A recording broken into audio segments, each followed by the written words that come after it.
In looking at this scenario through the lens of the ethic of profession and that question of what does my profession require of me in this situation, I think you brought up some great points, Avis.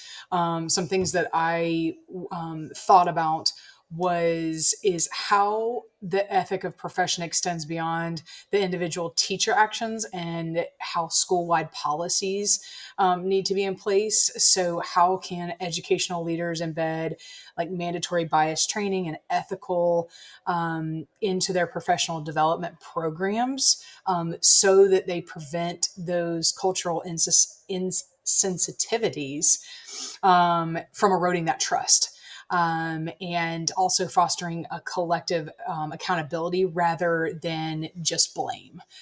The other piece is exploring how leaders and can model the ethic of perfection through structured mentorship.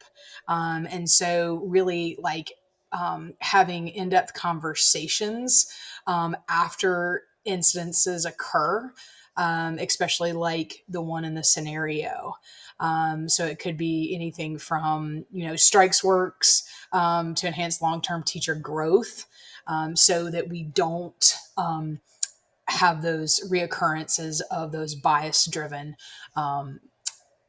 issues that occur. The other piece is really broadening that discussion to resource equity and how we apply professional ethics to prioritize funding for culturally responsive, um, using videos, case studies, scenarios, etc., so that we can measure like kind of that ethical piece in resource decisions.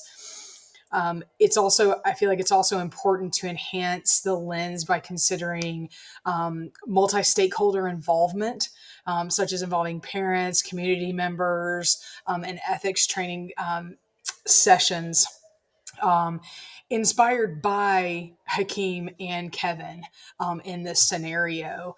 That kind of is a lens of that restorative justice model within the professional ethic, and that code of conduct that reflect community values and build trust within the educational setting, which is huge and crucially important, so we don't have scenarios like this occur in the future. It's also important, I feel like, to introduce um, climate surveys.